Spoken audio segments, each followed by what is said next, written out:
Charmar Brown's statistics certainly look good.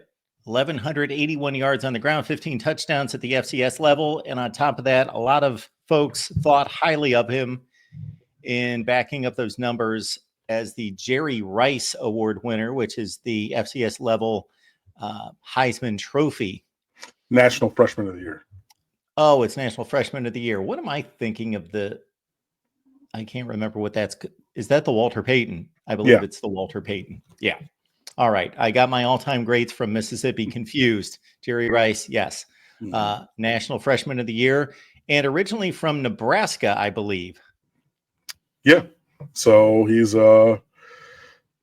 committed to come on down to Coral Gables. So Charmar Brown was, the running back, the run game for the national champion North Dakota State Bison.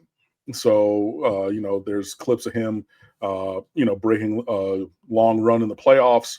They were getting a little stifled in the run game for a while, and he broke one. This is the home run we were looking for and everything. And I mean, so this is a kid, with real good size, pedigree. Again, the FCS National Freshman of the Year is the Jerry Rice Award, which Charmar Brown won.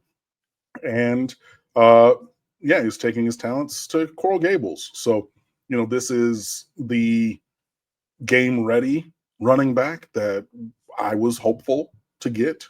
I had opined just quickly on Twitter that, if A.J. Allen was deciding to transfer out of FIU, A.J. Allen, who was, a rotational back here last year, said, I would take him back, because I stated, Miami had 5 starting caliber running backs last year, A.J. Allen being one of them. Hey, whatever. But, you get a guy who's a little bit more bulky and physical than Allen in Charmar Brown. And he joins, the running back room. And I think, and that gives time to let the other guys develop. So if Gerard Pringle earns his way into the lineup, then great. If not, redshirt him, and then, we ride for 26. Specifically him, because Chris Wheatley-Humphrey is already redshirted, which is why I didn't say. But then you're also not pressing Wheatley-Humphrey into action, into big time snaps before he's fully ready. But this is another move to build a championship caliber roster, the most talented roster in the ACC. And I know that there are people who are like, well, you get a kid from an FCS or whatever. They're the best freshman in the country at the FCS level. So we didn't just get some, bottom of the depth chart walk on from Mississippi Valley State or something. You know what I mean? Like, if there was one to go get, Charmar Brown, nicknamed Marty, which is what he goes by, Marty Brown, you go and get him. That's the one to go get, guys.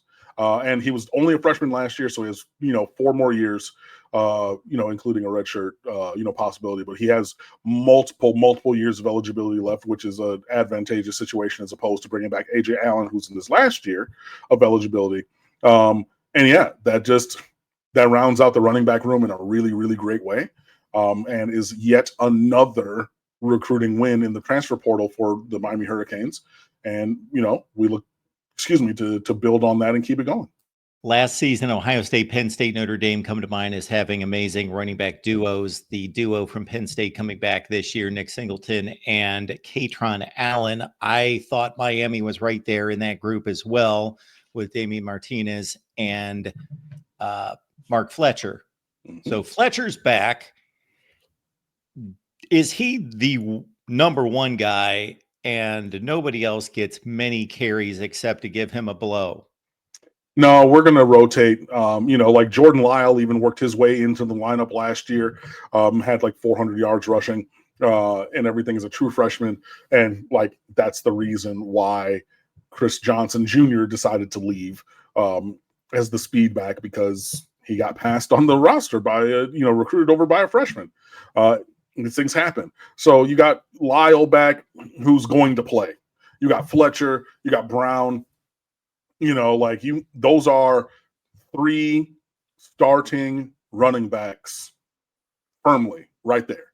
I think that Gerard Pringle could, I mean, he's a starter, but probably not this year.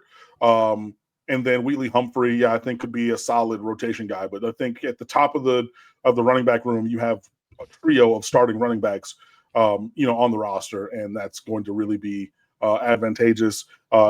And you were just a little thin in number at the running back position before getting Marty Brown. Now you're really able to withstand an injury because you have two more physical backs, 2.5 or 3 more, speedy, shifty home run kind of guys. So no matter who would get injured, you have another player of that ilk who can step up, or that archetype, if you will, who can step up into the rotation. And just having five backs that you trust, I think, is just a better situation, as opposed to only having 4, which I know is a good number, but you're only one snap away from it being 3, and that's a little light, especially for a team. And I know even with all the records that Cam Ward set, Miami was still like a 55% run team, I want to say, last year, or 54 to 46 run versus pass. So, like, the numbers are there where, it was more towards 50-50 because Cam Ward's excellence. So even without Cam Ward, but a very good quarterback in Carson Beck, I could see a couple more carries going the running back's way with the offensive line, a little bit more ball control because you're not hitting home runs or going for home run, passes as much. So you're going to need the bodies to be able to withstand that. And with Marty Brown, I think that Miami is in position to do just that. And if you have certain aspirations as a program, you are no longer looking at a 12-game regular season with one postseason game. You may play as many as 16. You may play as many as 17 football games. Right. And, when you have that many games, you're going to need guys. We saw it with all the games lost to injury last year. Damari Brown, Jadis Richard, who I have no idea if he's even going to be back for this year because he got injured way at the bitter end of the year. Ruben Bain getting injured on the second play of the year and never being the same after that.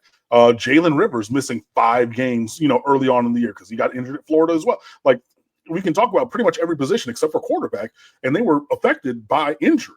So, just having the kind of depth that we need is necessary. Sorry to use the word to define the word there.